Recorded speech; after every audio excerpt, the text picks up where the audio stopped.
September 30th, 1955. A silver Porsche 550 Spyder slices through the California dusk, its nickname scrawled on the nose like a dare, Little Bastard. At the wheel is James Dean, 24 years old, all nerve and new fame, the face of a restless generation. Minutes later, metal folds like paper, glass blooms, and Hollywood's brightest rebel is gone. So sudden, so violent, it feels less like an accident than a message. What followed was not quiet mourning, but a storm of whispers. Mechanics, racers, even bystanders would later claim the Porsche was cursed, its salvaged parts supposedly injuring, maiming, even killing, as if the violence of that day kept echoing outward. The car's wreckage itself seemed to vanish and reappear like a bad omen in motion, a traveling sideshow of dread with a ledger of fresh harms attached to it. Beneath the tabloid thunder, another rumor took root. In the Cold War's moral panic, men like Dean, mercurial, private, resisting the era's fixed definitions, drew scrutiny. Files, watch lists, quiet questions about what his fame concealed and who might have wanted it contained. Was James Dean simply a young actor with a dangerous hobby and terrible luck? Or was he a problem to be managed, an inconvenient symbol of youth's disobedience, at a time when conformity was a creed? This film peels back the mythology and the myths about the myths. The meteoric rise, the machine called Little Bastard, the ledger of cursed accidents, and the shadows that trailed Dean in life and death. Accident, or a story Hollywood, and perhaps others, needed us to accept. James Byron Dean was born on February 8, 1931, in the small town of Marion, Indiana. His early years seemed ordinary at first. His father, Winton Dean, was a dental technician, while his mother, Mildred, nurtured his creative spark and love for performance. But when James was only 9, tragedy struck. His mother died of cancer. That loss shattered him. Winton, overwhelmed, sent James to live with his aunt and uncle on a Quaker farm in Fairmount, Indiana. The boy who once knew warmth and affection was suddenly left in the cold grip of absence. It was in Fairmount that Dean's personality began to fracture into contradictions. He was athletic, excelling in basketball, baseball, and track, but also deeply introspective, spending hours sketching, painting, and experimenting with drama. Classmates remembered him as both magnetic and aloof, a young man who seemed destined for something far beyond their quiet town. Behind his smirk and defiance lay a child wrestling with abandonment, shaping the raw edge of rebellion that would later define his on-screen presence. Dean's relationship with his father never healed. Winton's stern distance and James's desperate need for approval left scars that fed his restless spirit. He sought father figures elsewhere, mentors, teachers, even strangers, yet none could fill the void. At the same time, his Quaker guardians instilled discipline, faith, and moral rigidity, creating a tension inside him, a boy torn between restraint and freedom, obedience and revolt. By high school, Dean had already become a bundle of contradictions. He was popular, yet lonely, gifted, yet insecure. Friends saw flashes of genius in his performances at school plays, but also noticed a streak of volatility, an intensity that sometimes frightened as much as it fascinated. When he confided his dream of becoming an actor, few believed him. Hollywood was a world away from Fairmount, and James was just another farm boy with restless eyes. But Dean carried inside him an insatiable hunger to be seen, to be remembered, to burn so brightly that the world could never forget his name. The shadows of his childhood, losing his mother, being sent away, clashing with his father, did not just shape him. They carved the outline of the tragic legend he was fated to become. After finishing high school in Fairmont, James Dean returned to live with his father in California. The reunion was strained, their emotional distance never healed, and James soon realized that his true calling lay outside the confines of his father's structured world. In 1949, he enrolled at Santa Monica College to study pre-law, more to satisfy expectations than out of passion. Within a year, he transferred to UCLA, where his heart found its true compass, drama. On stage, Dean discovered a place where he could channel his inner turmoil, his grief and his restless energy into something magnetic. His first acting role came in a campus production of Macbeth, where professors quickly noted his raw intensity. But James Dean was never meant to blend into the crowd. He immersed himself in the craft, studying theater history and performance. But his appetite for something greater soon grew beyond academia. At UCLA, he met James Whitmore, a seasoned actor who encouraged Dean to pursue the art professionally. That advice became a turning point.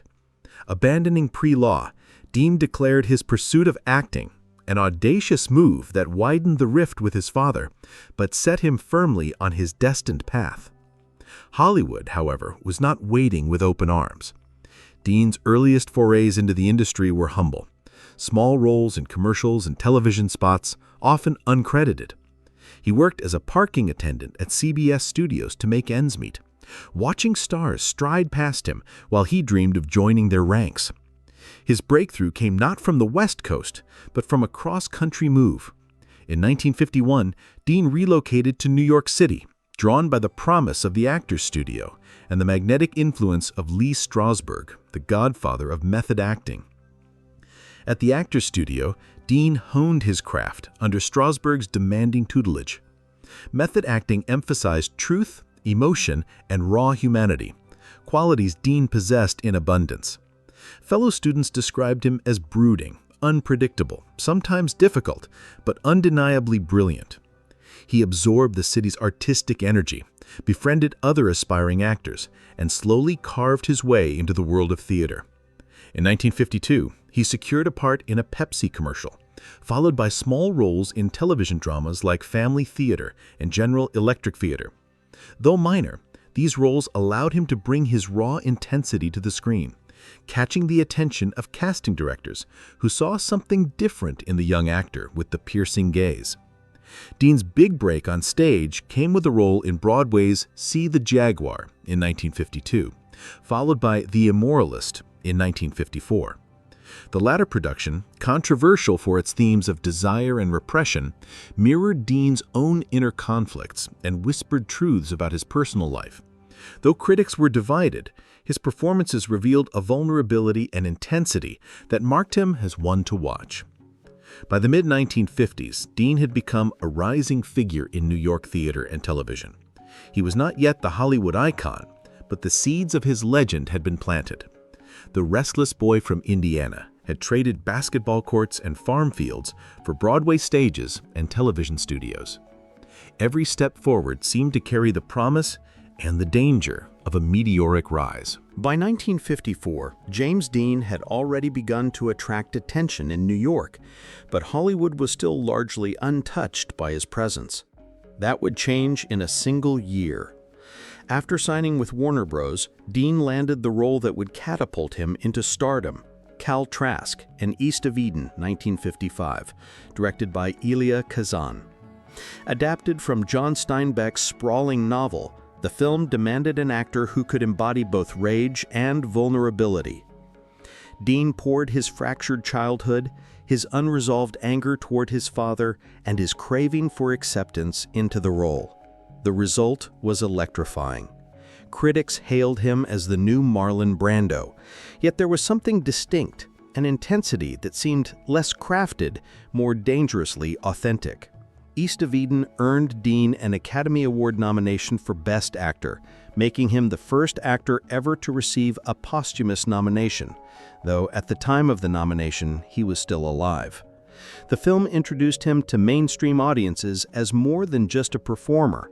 It made him a symbol of misunderstood youth, a role that seemed to fit him both on and off the screen. Steinbeck himself, initially skeptical, later admitted that Dean was the living embodiment of Cal, a tortured soul longing for love but consumed by rebellion. But it was Rebel Without a Cause, 1955, that cemented Dean's legend. Cast as Jim Stark, a teenager suffocating under the weight of authority, family dysfunction, and societal expectations, Dean captured the restlessness of an entire generation.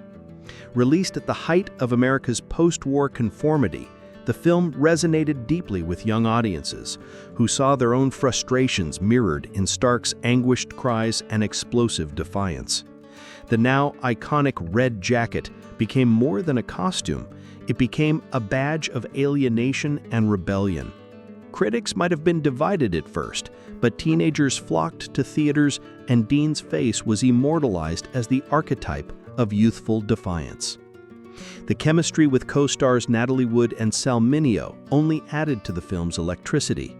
Wood later described Dean as unpredictable yet magnetic, someone who could shift from tender to volatile in a heartbeat. Behind the camera, director Nicholas Ray encouraged Dean's improvisations, allowing him to infuse the character with startling realism. One famous scene, Dean collapsing in anguish, crying, "You're tearing me apart," was not scripted, but born from his raw emotions. That line, screamed from the depths of his fractured psyche, became the anthem of teenage rebellion. Dean's third and final major film, Giant, 1956, showcased his versatility. Playing Jet Rink, a poor ranch hand who rises to immense wealth, Dean transformed himself into a swaggering, bitter oil tycoon. To achieve authenticity, he studied ranch work, adopted Texan mannerisms, and even mumbled his lines with an almost drunken drawl. Though his performance baffled some, others saw genius in his transformation. It would later earn him a second Academy Award nomination, making him the only actor in history to receive 2 posthumous Oscar nods. In less than 2 years, James Dean's career had exploded with a velocity rarely seen in Hollywood. His 3 major films defined not just his era, but the archetype of the troubled, sensitive, rebellious young man for generations to come. The speed of his ascent was dizzying. He went from obscure bit parts on television to the face of a cultural revolution almost overnight. Warner Bros. Executives were already planning future projects for him. Directors and producers clamored for his participation. He had become a bankable star and an icon in equal measure. But Dean's rise was not simply about box office numbers or critical acclaim. It was about timing. In the 1950s, America's youth culture was beginning to assert itself. Rock and roll was breaking through. Elvis Presley was about to change music forever. Teenagers, for the first time, were recognized as a powerful demographic. Dean embodied their frustrations, their desires, their rebellion against the suffocating expectations of parents and institutions. He didn't just play characters, he became the vessel for a generation's identity crisis. The media quickly elevated him into myth. Magazines plastered his face across covers, hailing him as Hollywood's newest heartthrob.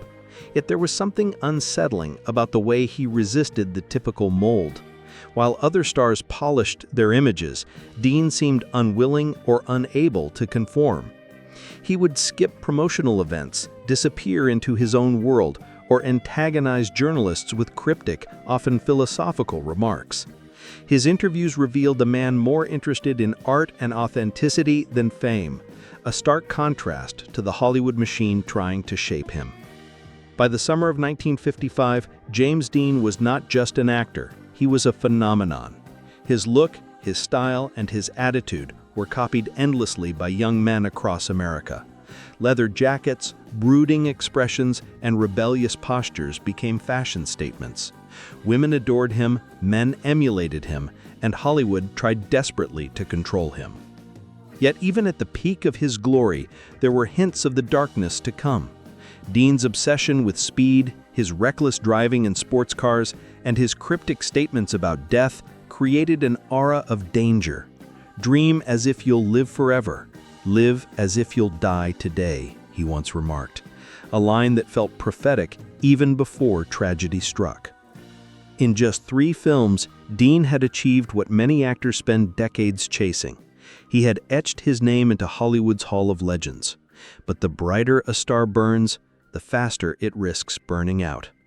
James Dean was about to prove just how fleeting glory could be. Behind the smoldering gaze, the defiant lines, and the leather jacket that defined James Dean's public persona, there lived a man riddled with contradictions. Hollywood had crowned him the voice of restless youth, but away from the cameras, Dean wrestled with demons. His volatile emotions, his complicated relationships, and secrets that the 1950s world was not ready to confront. Dean's personal life was a puzzle. He had affairs with women, yet whispers of his attraction to men circulated among insiders. In an era when homosexuality was considered scandalous, career-ending at best, criminal at worst, Dean's private life became a subject of hushed speculation. Those who knew him well spoke of his fluidity, of his unwillingness to be defined by conventional labels. Some claimed he pursued relationships with both men and women with equal intensity. Others believed his secret liaisons with men placed him under unwanted scrutiny. In the tense political climate of 1950s America, when the FBI routinely kept files on public figures suspected of subversive behavior, Dean's refusal to conform may have drawn attention from powerful institutions that sought to control or silence voices like his. This was the hidden paradox of James Dean.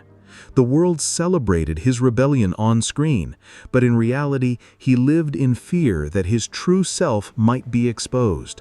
To friends, he confessed loneliness, admitting he felt disconnected even when surrounded by admirers.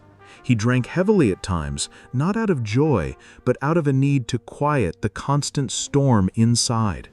His moods could swing sharply, charming and magnetic one moment, distant and irritable the next. Natalie Wood, who starred with him in Rebel Without a Cause, recalled how Dean could be tender and brotherly, then suddenly shut himself off in silence, as though lost in a world no one else could enter. There were also battles with Hollywood's expectations. Studios wanted Dean to play the part of the matinee idol, polished, reliable, photogenic. But Dean rejected the polished facade. He would arrive late to rehearsals, refused to follow scripted publicity stunts, and often clashed with directors. Elia Kazan described him as both genius and headache, a man whose unpredictability made him magnetic on screen but exasperating on set. Yet even those who quarreled with him admitted that his talent was undeniable, his ability to bare his soul in front of a camera unmatched. The darkness extended beyond his professional life. Dean developed an obsession with speed and danger. He found in racing cars not only an adrenaline rush, but also an escape from the pressures of Hollywood. To him, driving at breakneck speed was not merely sport, it was meditation, even therapy. Friends warned him repeatedly. Studio executives, aware that his recklessness jeopardized future projects, begged him to stop. Warner Brothers even had clauses written into his contracts restricting him from racing during active productions, but Dean was undeterred. He claimed he felt more alive behind the wheel of a Porsche than under studio lights. "Racing is the only time I feel whole," he reportedly said. His car, the Porsche 550 Spyder he nicknamed Little Bastard, became an extension of his identity. Sleek, silver, and lethal, it mirrored Dean's own aura, beautiful, dangerous, unforgettable. George Barris, the customizer who worked on the car, later claimed it was cursed. Crew members joked nervously about it, but when accidents began happening, mechanics injured, parts of the car causing other crashes, the jokes took on a chilling edge. The curse of Little Bastard would grow into legend, but for Dean, It was simply the machine that gave him freedom. Layered over this recklessness was Dean's fatalistic outlook. He often spoke of death with eerie casualness, as though expecting it to come early. "I don't think I'm going to live past 30, he once told a friend. For those around him, these statements seemed like the dramatic musings of a moody artist, but in hindsight, they read like chilling premonitions. His fascination with mortality infused his acting with urgency, but it also haunted his life. Then there were the rumors, those that still linger decades later. Some say Dean's confrontations with authority, his unwillingness to conform to Hollywood's rigid standards, and his rumored relationships with men placed him on the FBI's radar. Files allegedly compiled on him suggested he might have been under surveillance. Was his death purely coincidental, the tragic result of reckless speed?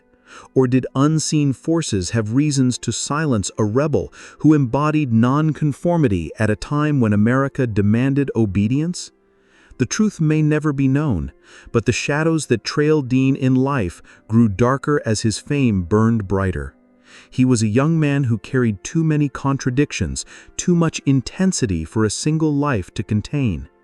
Behind the icon of rebellion was a fragile soul, vulnerable, hunted, by Hollywood, by his own compulsions, perhaps even by the very institutions meant to protect him. And on a September evening in 1955, all those shadows would converge on a lonely stretch of California highway. The final chapter of James Dean's short life unfolded on September 30th, 1955. At just 24, he was driving his beloved Porsche 550 Spyder, Little Bastard, on his way to a racing event in Salinas, California.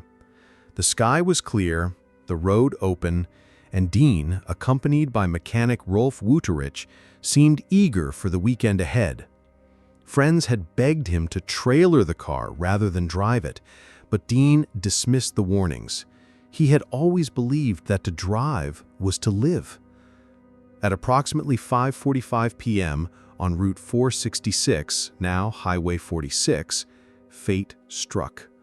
A Ford Tudor, driven by Donald Turnipseed, attempted a turn across the intersection.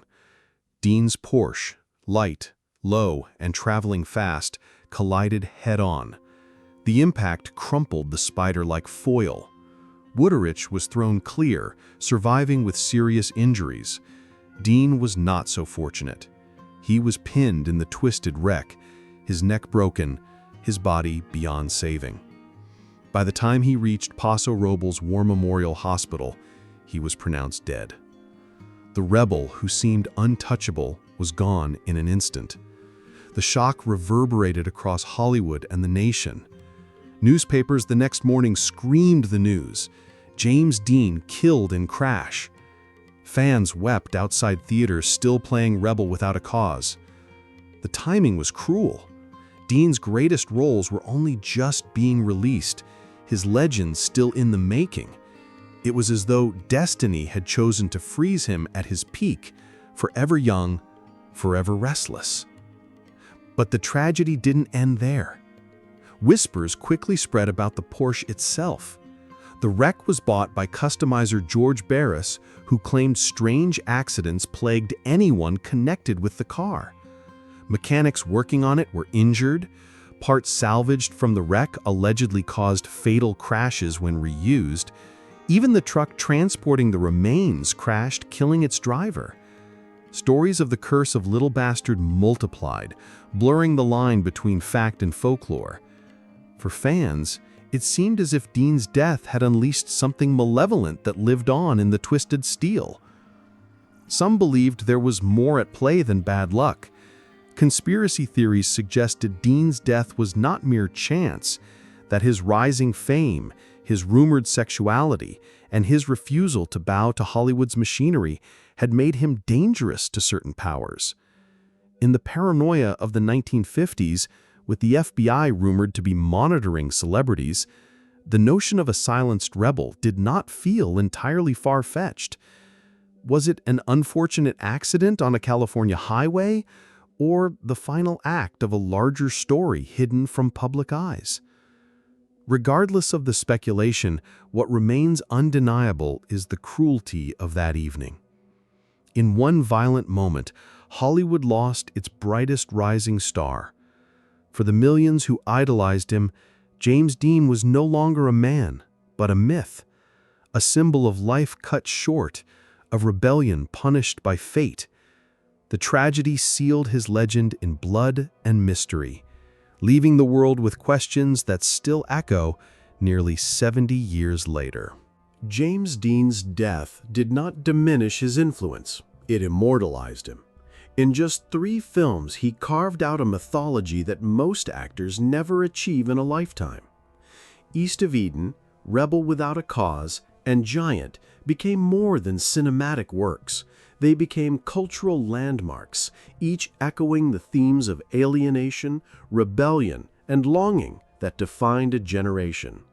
His image, the tousled hair, the intense stare, the red jacket, endures as shorthand for youthful defiance. Critics, historians, and fans alike agree. Dean's legacy lies not only in his talent, but in the way he embodied an entire cultural shift. He was the face of post-war America's restless youth, a generation searching for identity in a world that demanded conformity. Elvis Presley, Bob Dylan, Kurt Cobain, and countless others cited him as inspiration. Even today, actors study his work, marveling at the vulnerability and authenticity he brought to the screen. But his legacy is shadowed by the mystery of his death and the so-called curse of Little Bastard. Each retelling of the Porsche's sinister history feeds into the aura of Dean as a figure larger than life, someone whose story could never simply end with an accident. Instead, it lingers, half legend, half cautionary tale. James Dean remains frozen at 24, forever youthful, forever restless. His short life became a parable. Brilliance can blaze and burn out in the same breath. He left behind no children, no long filmography, no decades of reinvention. What he left was something rarer, the eternal image of rebellion, beauty, and tragedy entwined. To this day, fans visit his grave in Fairmont, Indiana, leaving flowers and notes as though to commune with the spirit of a man who never had the chance to grow old. In the end, Dean's greatest role may have been the one he never played, becoming a legend who refused to fade. James Dean's story is not just about a young actor lost too soon. It's about the myths, the mysteries, and the shadows that still surround him. Was his death a tragic accident on a lonely California highway? Or was it part of something darker, a truth Hollywood never wanted revealed? Nearly 70 years later, the questions remain, and perhaps they always will. What we do know is that James Dean continues to haunt the silver screen, his legacy etched in rebellion, beauty, and tragedy. He lived fast, died young, and became immortal. Now we turn the question to you. What do you believe? Was Dean simply a victim of fate, or of forces far greater than chance? If you found this story compelling, don't forget to like, share, and subscribe to Beyond the Red Carpet for more untold Hollywood secrets.